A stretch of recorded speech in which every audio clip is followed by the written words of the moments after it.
آپ کسی کو کسی بیماری میں پرہیز بتاؤ کہ یہ نہیں کھاؤ, وہ کہتا ہے میں اس پر عمل نہیں کر سکتا, دعوتوں میں تو جانا پڑے گا اور نان تافتان تو کھانے پڑتے ہیں, وہاں کولڈ ڈرنک بھی ہے, وہاں رس ملائی بھی ہے, اور وہاں یہ بھی ہے, اور وہاں وہ بھی ہے. تو میں کہتا ہوں پھر کھاؤ, پبلک کو خوش کرو, اور شوگر کے مریض بن کے واپس آؤ تھوڑے دنوں میں. جب شوگر کی بیماری ہوگی اس کے بعد بھی تو لوگوں سے کہو گے نا کہ یار میں نہیں کھا سکتا. بات سمجھ میں آ رہی ہے؟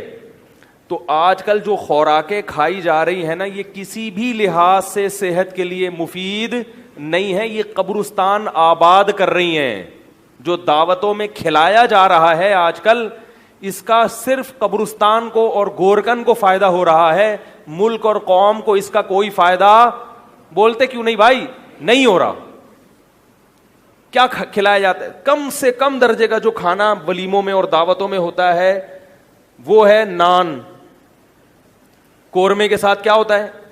نان. قورمے میں جو تیل ہے وہ زیتون کا ہے کیا, یہ دیسی گھی ڈالا ہوا ہے انہوں نے؟ وہ تیل کولیسٹرول کے علاوہ کوئی بھی چیز پیدا, بولے نا بولے, یہ تیل کے اثرات ہیں کہ بول نہیں رہے. وہ تیل ایسا ہے کھاؤ تو آدمی بس ٹن. یہاں ہمارے محلے میں ایک صاحب رہا کرتے تھے, بلڈ پریشر کے مریض, ہر وقت گھر میں پھڈا, کبھی کسی بات پہ ان کا میٹر گھوم گیا, کبھی لوگ ان کے بہن بھائی پریشان ہمارے پاس آتے تھے, یار بھائی کا کیا رہے ہیں. میں نے کہا جب بلڈ پریشر کا مریض ہے تو چھوڑ دو اپنے حال پہ. وہ مانتے تھے کہ بی پی ہائی ہو جاتا ہے ان کا, تو پھر چیزیں اٹھا کے پھینکتے ہیں.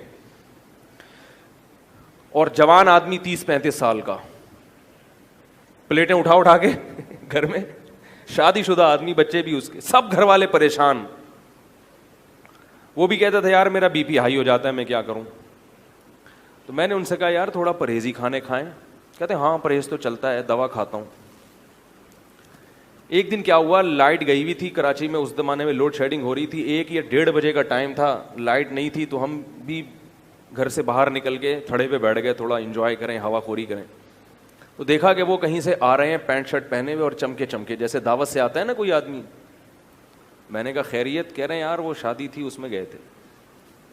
میں نے کہا ابھی آپ مرغ و مسلم کھا کے آ رہے ہو, قورمہ بھی پھوڑا ہوگا تسلی سے, بریانی بھی, بیف بریانی پھوڑی ہوگی آپ نے, اس کے بعد میٹھا بھی پھوڑا ہوگا, اور ماشاءاللہ تھے بھی گول, اور اب آپ بغیر واکنگ کے آپ فوراً جا کے کیا کرو گے؟ سو جاؤ گے. میں نے کہا آپ کسی دن دھماکے کے ساتھ پھٹ جائیں گے, اخبار میں آئے گا کہ خودکش دھماکہ ہوا ہے, حقیقت میں خودکش دھماکہ نہیں ہوا ہوگا, آپ کے پھٹنے کی آواز ہوگی. وہ بی پی ہائی ہوا ہے, شوگر ابھی شوگر کی بیماری ابھی انتظار کر رہی ہے کہ کب حملہ کروں میں, اور رات کو 1:30 بجے کھانا کھا کے, وہ بھی مرغ و مسلم. اس وقت تو اگر کھچڑی بھی کھاؤ گے تو ہضم نہیں ہوگی بھائی, اور کھا کے فوراً سو رہے ہیں. پھر اٹھیں گے اپنے 9 بجے 11 بجے, فجر بھی نہیں ہے, 11 بجے اٹھے پھر چلے گئے. تو یہ کس کو خوش کرنے کے لیے کر رہے ہیں؟ رشتہ داروں کو.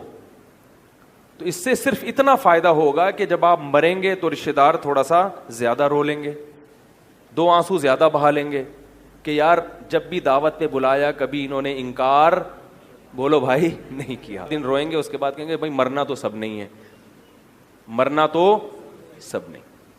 تو جب تک آپ پبلک کو ناراض نہیں کرو گے, نہ آپ دین پہ چل سکتے ہو نہ دنیا پہ. میں یہ نہیں کہہ رہا کہ پبلک کو ناراض کرنا ثواب ہے, بعض چیزوں میں آپ کو مضبوطی دکھانی پڑے گی. پبلک کے حساب سے نہ چلیں, اپنے آپ کے حساب سے پبلک کو چلائیں. سمجھ میں نہیں آ رہی بات؟ میرا خیال پہلی بات تو سب کے لیے کر رہا ہوں میں, صرف اپنے لیے نہیں. آج بہت سے لوگ کیا کرتے ہیں, میں دیکھتا ہوں ہر دوسرے دن کسی ولیمے میں جا رہے ہیں.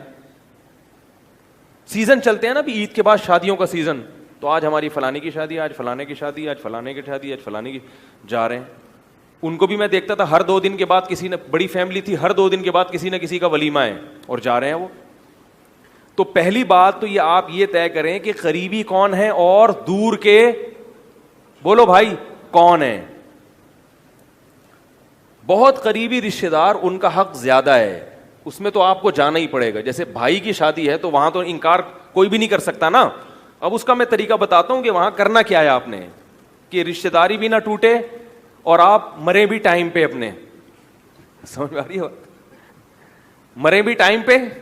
ویسے تو ہر ایک نے ٹائم پہ ہی مرنا ہے, لیکن ہمیں وہ ٹائم تھوڑی معلوم ہے, ہم کیوں اس کو جلدی کروائیں بھائی. تو مرے بھی ٹائم پہ اپنے حساب سے. انسان کی جو نیچرل عمر ہے وہ تو 80 سال 85 90 اتنی تو چلا لیتا ہے انسان بڑے آرام سے. حکیم سعید صاحب تھے, وہ کسی کی دعوت اور ان چیزوں سے متاثر نہیں ہوتے تھے. 78 سال کی عمر میں 2 گھنٹے ٹینس کھیلتے تھے وہ.